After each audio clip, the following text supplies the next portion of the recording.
안녕하십니까? 마지막 사명을 찾아오신 성도 여러분을 환영합니다. 얼마 전에 서점에서 책을 살펴보다가 한 책이 눈에 들어왔습니다. 그 책의 제목은 꿈이 그대를 춤추게 하라 였습니다. 그렇습니다. 꿈을 가진 사람은 춤을 추며 살아가게 됩니다. 왜냐하면 꿈이 있는 사람의 인생에는 분명한 목적이 있기 때문이죠. 그래서 어떤 희생과 고난을 치르고서라도 그것을 이루고자 하는 열정을 갖게 되는 것입니다. 자, 그런데 그리스도인에게 꿈이 없으면 어떻게 될까요? 성경은 마지막 시대에 꿈을 잃어버린 교회가 나타날 것을 예언하고 있습니다. 여러분은 그 교회가 어떤 교회인지 아십니까? 그 교회는 바로 라오디게아 교회입니다. 라오디게아 교회는 저와 여러분이 다니고 있는 이 교회입니다. 요한계시록에는 7교회 예언이 나오는데 그 예언 중에 마지막 교회 라오디게아 교회가 바로 꿈을 잃어버린 교인들로 가득 차 있는 교회입니다. 좀 더 정확하게 말하자면 라오디게아 교회 교인들은 자신의 인생에 대한 꿈은 가지고 있습니다. 그러나 하나님께서 그들을 향해 가지고 있는 꿈을 잃어버린 것입니다. 하나님에 대한 꿈을 잃어버린 것. 그것이 라오디게아 교회의 문제입니다. 자, 그래서 라오디게아 교인들은 자신이 존재하는 목적을 잃어버린 채, 열정을 잃어버린 채 하루하루 살아가고 있는 것입니다. 앞으로 몇 차례에 걸쳐서 하나님께서 이 기독교회를 가지고 있는 그 꿈에 대해서 말씀드리고자 합니다. 마지막 시대를 위해 중요한 말씀이 선포될 것입니다. 우리가 진정 우리를 향해 하나님께서 갖고 계신 꿈이 무엇인지 깨닫게 된다면 우리 속에 놀라운 혁명이 일어나게 될 것입니다. 마지막 시대에 하나님께서는 저와 여러분에게 어떤 꿈을 가지고 계실까요? 지금부터 이 중요한 질문에 대한 답을 하나씩 살펴보도록 하겠습니다. 마태복음 20장에는 하나님께서 각 시대의 교회들에게 가지셨던 그 꿈에 대해서 기록하고 있습니다. 물론 마태복음 20장의 말씀은 포도원지기인 하나님께서 당신의 종들에게 나누어 주시는 은혜의 보상에 관한 비유입니다. 그러나 우리가 각도를 조금 달리해서 이 말씀을 살펴보면 마태복음 20장에 나오는 이 포도원지기와 일꾼들 비유가 요한계시록에 나오는 7교회 예언처럼 기독교회의 그 역사적인 측면에서 살펴볼 수 있는 것입니다. 포도원지기와 일꾼들 비유는 각 시대마다 하나님께서 당신의 포도원으로 어떤 일꾼들을 불러들이며 그들에게 어떤 기별과 사명을 주시는지 보여주는 것입니다. 그래서 우리는 이 마태복음 20장에 나오는 이 비유와 요한계시록에 나오는 7교회의 예언을 서로 비교하면서 서로 보완해가면서 우리가 살펴보면 거기서 중요한 교훈을 받을 수 있는 것입니다. 자, 마태복음 20장에 나오는 이 비유를 살펴보면요, 총 5번에 걸쳐서 일꾼들이 부르심을 받고 하나님의 포도원에 들어오게 됩니다. 자, 이른 아침에 일꾼들이 들어옵니다. 그리고 3시에 일꾼들이 들어오고 6시에 일꾼들이 들어오고 9시에 일꾼들이 다시 포도원으로 들어옵니다. 그리고 마지막으로 11시에 일꾼들이 포도원으로 부르심을 받게 되어 구속의 역사를 마치게 되는 것입니다. 그리고 12시에 종이 울리면 예수께서 재림하시면서 지구 역사가 끝마쳐지게 된다 하는 것입니다. 자, 그런데 중요한 사실은 우리가 살고 있는 이 시대가 바로 11시 시대라는 것입니다. 하나님께서 5번에 걸쳐서 일꾼들을 포도원으로 불러들이는데 그때마다 그 시간에 맞는 정확한 사명과 말씀을 일꾼들에게 주시는 것입니다. 복음사업의 마지막에 등장하는 11시 일꾼들에게도 저와 여러분들에게도 하나님께서 분명한 말씀과 사명을 주신다는 것입니다. 과연 11시 일꾼들은 누구일까요? 그리고 그들의 사명은 무엇이며 그들은 어떤 복음을 전하게 될까요? 이제부터 마태복음 20장 1절부터 하나씩 읽어가면서 가장 먼저 이른 아침에 부르심을 받은 일꾼들부터 살펴보기로 하겠습니다. 이른 아침에 부르심을 받은 일꾼들입니다. 마태복음 20장 1절 2절입니다. 천국은 마치 품꾼을 얻어 포도원에 들여 보내려고 이른 아침에 나간 집주인과 같으니 저가 하루 한 데나리온씩 품꾼들과 약속하여.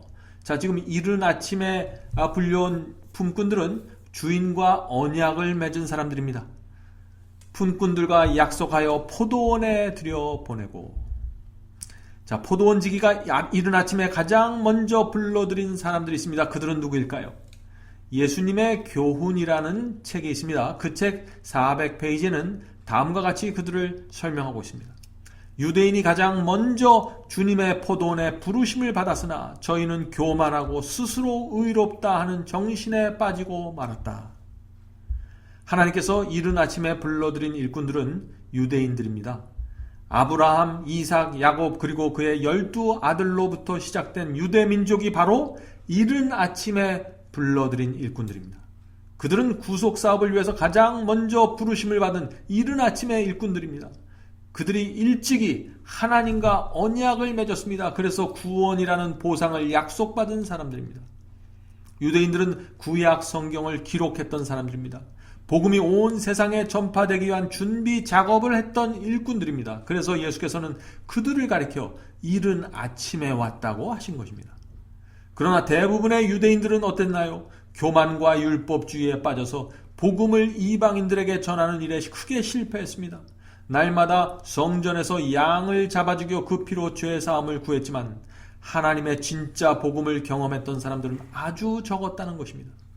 그래서 하늘의 포도원 지기인 하나님께서는 다시 새로운 일꾼들을 불러들이게 되는 것입니다.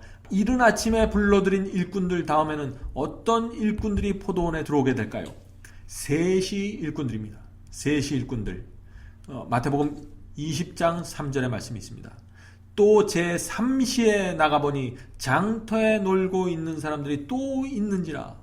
자, 여기 셋이라는 얘기가 나오죠. 유대인의 셋이는 오늘날의 몇 시일까요?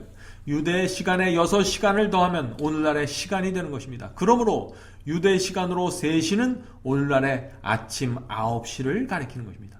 아침 9시는 어떤 시간입니까?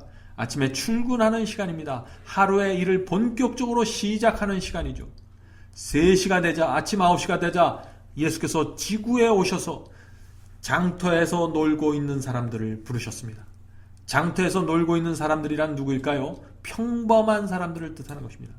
각 시대마다 평범한 사람들이 포도원지기인 하나님의 부르심을 받았다는 얘기입니다.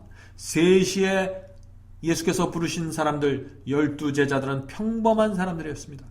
오순절에 다락방에서 성령을 받았던 사람들도 매우 평범한 사람들이었습니다. 그 당시 하늘의 별과 같은 사람들 중에 누가 다락방에 들어갔습니까? 거의 없습니다. 대부분의 유대인들은 그리스도를 알아보지 못했고 유대교의 지도자들도 메시아를 십자가에 못 박았습니다. 그러므로 하나님께서 3시에 포도원으로 불러들여 사용했던 일꾼들은 12제자입니다. 사도들입니다. 평범한 성도들입니다. 아침 9시는 초대교회를 통해서 복음이 이방인들에게 전파되기 시작하는 시간입니다. 여기서 한 가지 흥미있는 사실은 요한계시록에 나오는 7교회 예언과 포도원 지기와 일꾼들 그 비유가 매우 유사하다는 것입니다. 7교회 예언에 나오는 에베소 교회는 초대 기독교회를 말하기 때문에 에베소 교회는 3시에 부르심을 받은 일꾼들이라고 우리가 말할 수 있는 것입니다.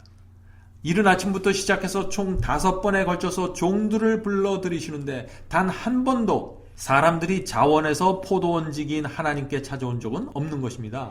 5번 모두 포도원지기인 하나님께서 직접 장터에 나가셔서 할 일 없이 놀고 있는 사람들을 불러다가 포도원의 품꾼으로 쓰신 것입니다. 바로 이것이 하나님의 은혜입니다. 사랑하는 성도 여러분, 우리 모두 세상에서 놀고 있는데 하나님께서 우리를 불러주신 것입니다. 우리가 잘나고 똑똑해서 하나님의 포도원 안에 들어온 것이 아닙니다. 우리 발로 걸어 들어온 것은 맞지만 하나님의 기이하신 섭리 때문에 우리가 포도원에 들어온 것입니다. 어떤 사람이 전하는 말씀을 듣고 마음이 움직여서 들어온 사람들도 있습니다. 또 어떤 사람은 책을 읽고 마음이 감동되어 들어왔고 어떤 사람들은 친구의 권유로 포도원에 들어오게 된 것입니다. 성령 하나님께서 직접 이 지구라는 장터까지 나오셔서 세속에 붙잡혀 있던 우리의 마음을 붙잡아서 포도원으로 이끌어 주신 것입니다. 자, 이제 셋이 일꾼들에 이어서 포도원에 들어오는 일꾼들이 또 있습니다. 그들이 누구일까요? 그들은 바로 6시 일꾼들입니다. 마태복음 20장 5절에 그 말씀이 있습니다.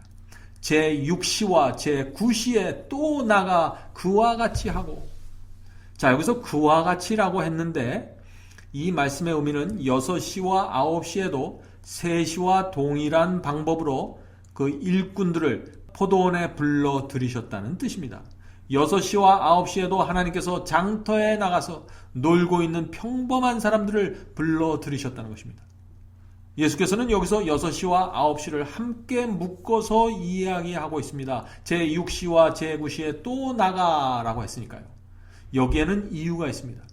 6시가 끝나면 그것과 깊은 연관을 가지고 9시 시대가 곧바로 시작된다는 뜻입니다. 자, 먼저 6시 일꾼들에 대해서 살펴보죠. 유대 시간으로 6시는 오늘날의 낮 12시 정오를 나타냅니다. 유대 나라에서 정오는 하루 중 가장 뜨거운 시간입니다. 이 시대에 포도원에 들어온 일꾼들은 기독교 역사에서 가장 뜨거운 시간을 보내게 됩니다. 뜨거운 핍박을 받게 되는 성도들입니다. 그들이 누구일까요? 6시 일꾼들은요, 중세기 종교 암흑시대에 복음을 전했던 일꾼들입니다. 순교를 무릅쓰고 진리를 지키고 복음을 전했던 사람들입니다. 로마 제국과 배도한 기독교의, 중세기 기독교의 그 핍박을 피하기 위해서 깊은 산과 광야에 숨어서 진리를 고수했던 사람들이 6시 일꾼들입니다.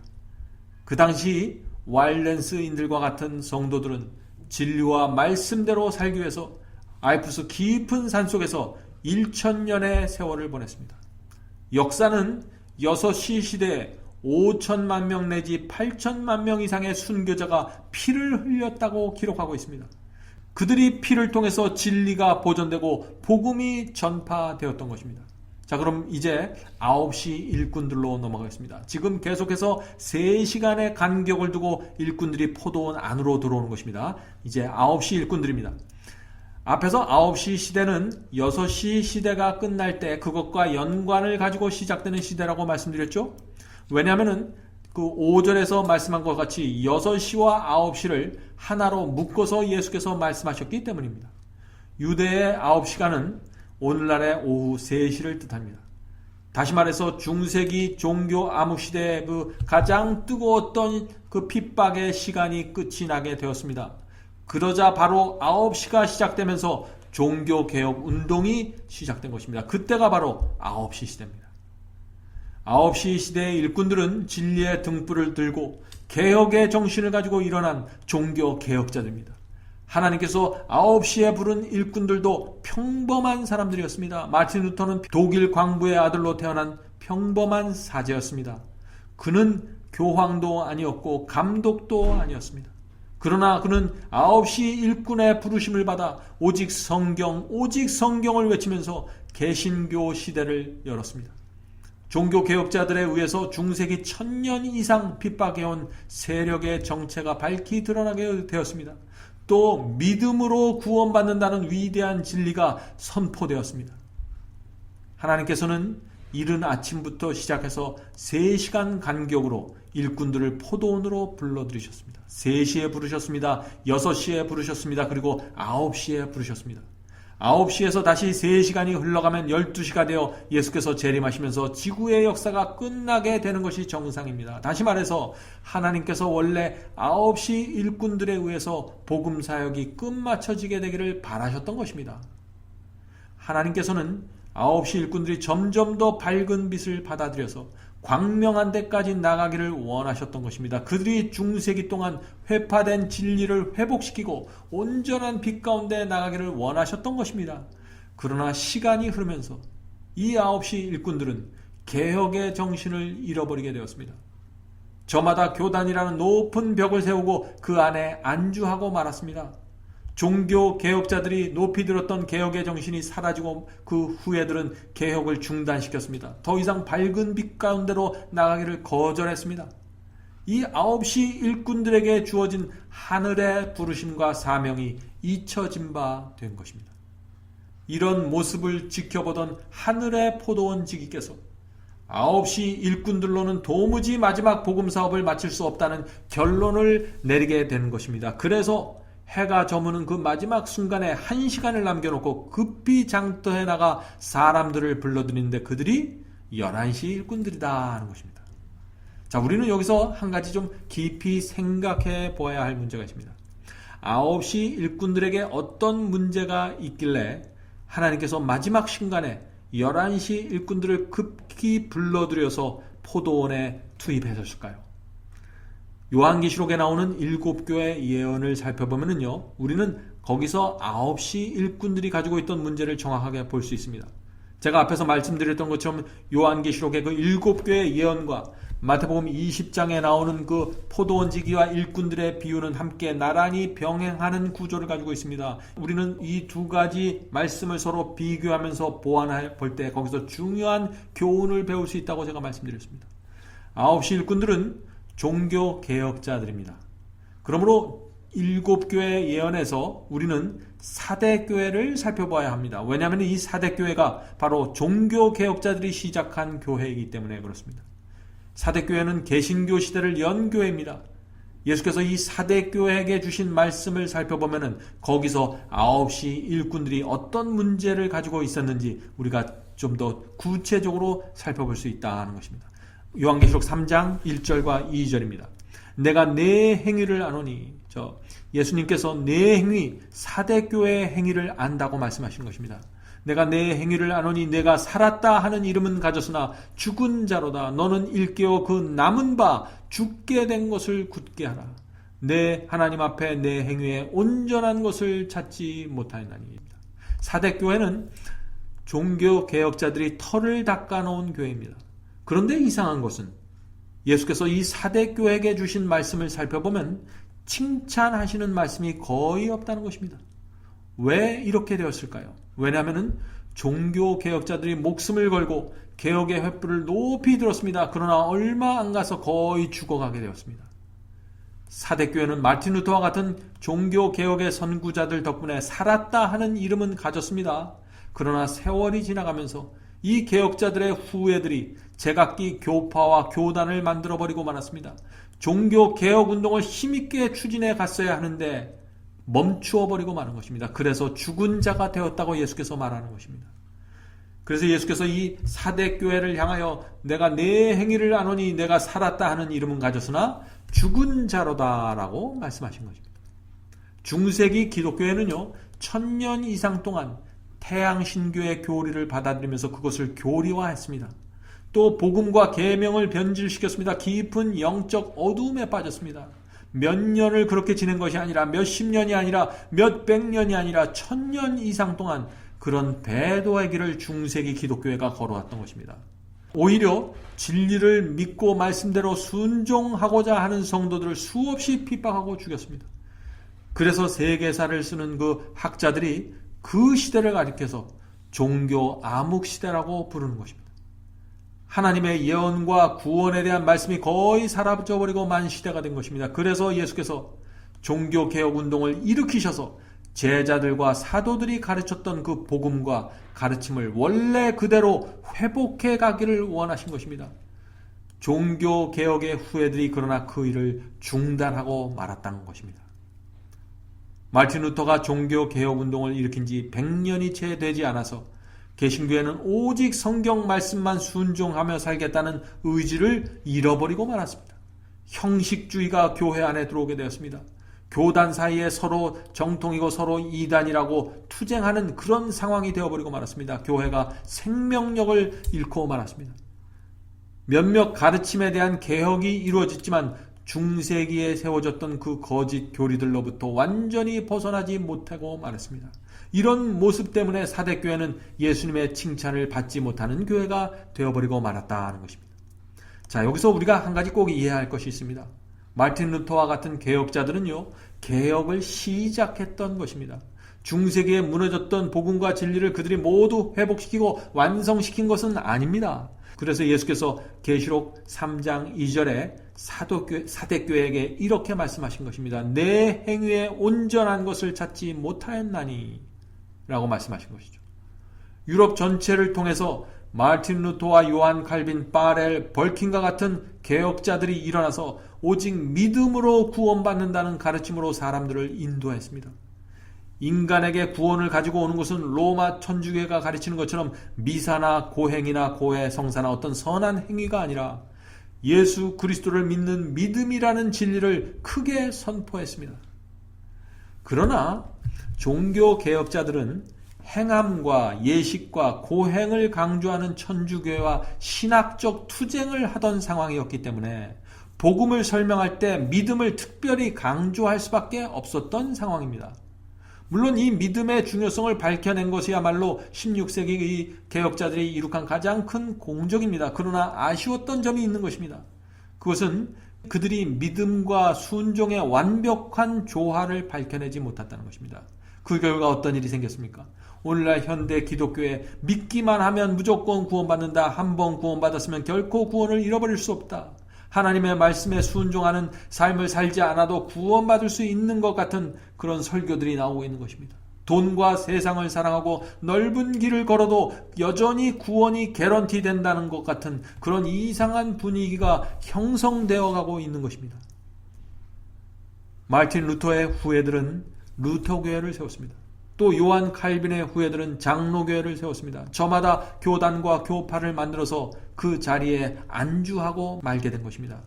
그로 인해서 종교개혁의 정신은 사라지고 말았고 하나님의 말씀이 교단이라는 높은 장벽에 맞춰서 고립되어 버리고 만 것입니다. 다시 말해서 각 교파마다 진리를 조금씩 나누어 갖고 있는 것입니다. 한 교회가 모든 빛을 완벽하게 갖고 있는 교회는 없습니다. 각 교파마다 교단마다 진리를 조금씩 이렇게 저렇게 나눠 갖고 있는데 장로교인들은 감리교회가 갖고 있는 진리를 배울 수 없게 되고 마는 것입니다. 왜냐하면 교파라는 장벽에 갇혀있기 때문에 말이죠. 또 감리교인들도 장로교회나 또 다른 교파가 가지고 있는 진리와 빛을 받을 수 없는 상황이 되어버리고 말았습니다. 그래서 중세기 1000년 동안 훼손된 하나님의 말씀이 온전한 빛으로 회복될 수 없게 되었습니다. 예수께서는 항상 진리가 벽에 막혀서 어떤 사람들이 만들어 놓은 벽에 막혀서 나누어 주지 않는 상황을 크게 책망하셨습니다. 우리 한번 그 말씀을 살펴보도록 할까요? 누가복음 11장 52절입니다. 누가복음 11장 52절. 화 있을진저 너희 율법사요 너희가 지식의 열쇠를 말씀에 대한 지식의 열쇠를 말하는 것입니다. 말씀에 대한 지식의 열쇠를 가져가고 너희도 들어가지 않고 또 들어가고자 하는 자도 막았느니라 하시네요. 예수께서는 말씀에 대한 지식이 백성들에게 나누어지고 또 접촉되는 것을 막는 유대교회 지도자들에게 화가 있을 것이라고 선언하셨습니다. 무서운 말씀입니다. 이 인간들이 사람들이 진리와 복음에 대한 벽을 만들어 갖고 말씀이 전파되는 것을 막을 때 하나님의 화가 그들에게 임하게 된다는 것입니다. 우리는 두려운 마음으로 이 말씀을 받아야 될 것입니다. 예수께서는 사대 교회에게 다음과 같은 호소의 말씀을 남기셨습니다. 그 말씀이 요한계시록 3장 3절입니다. 요한계시록 3장 3절. 그러므로 네가 사대교회죠. 사대교회가 어떻게 받았으며 어떻게 들었는지 생각하고 지키어 회개하라. 만일 일깨지 아니하면 내가 도적같이 이르리니 어느 시에 내게 임할는지 내가 알지 못하리라. 이 말씀은 종교개혁의 선구자들이 어떤 고난과 희생과 피를 흘리면서까지 구원의 도, 믿음으로 구원받는다는 그 진리를 회복하려고 했는지 그 후예들이 생각하고 회개하라고 하는 말씀입니다. 예수께서 사대교회에게 종교개혁 운동이 일어난 때를 기억하고 회개하라고 호소하시는 것입니다. 만일 종교개혁자들의 후예인 개신교회가 정신을 차리지 않으면, 저와 여러분이 정신을 차리지 않으면 예수께서 도적같이 임하셔서 심판하실 것이라는 경고가 이 말씀 속에 담겨 있는 것입니다. 자, 그런데 그러한 사대교회 속에서도 예수께서 칭찬하시는 그리스도인들이 있었다는 것입니다. 여기는 놀라운 약속이 있는 것이죠. 요한계시록 3장 4절입니다. 요한계시록 3장 4절. 그러나 사대 교회 그 옷을 더럽히지 아니한 자 몇 명이 있어 흰 옷을 입고 나와 함께 다니니, 나는 예수님을 얘기하는 것입니다. 예수님과 함께 다니리니 그들은 합당한 자인 연고라. 자, 지금 사대 교회 속에 흰 옷을 입고 있는 성도들이 있는데 그들은 예수님과 함께 다닌다고 했습니다. 예수께서 사대 교회에서 칭찬하셨던 이 성도들, 흰 옷을 입고 다니는 이 성도들은 어떤 사람들이었을까요? 예수께서는 그들의 특징을 흰 옷을 입고 있다고 했는데, 흰 옷이란 무엇을 상징하는 말일까요? 다음 시간에 우리는 9시 일꾼으로 부르심을 받은 사대 교회의 문제가 마지막 라오디게아 교회까지 그대로 이어지는 모습을 살펴볼 것입니다. 예수께서는 지구 역사의 해가 저물기 1시간 전에 급히 11시 일꾼들을 부르십니다. 11시 일꾼들은 누구이며 그들은 또 어떤 경험을 하게 될까요? 그들은 어떤 설교와 어떤 복음을 나누는 종들일까요? 다음 시간에 그 중요한 문제를 우리가 살펴보겠습니다. 그럼 다음 시간에 뵙겠습니다. 안녕히 계십시오.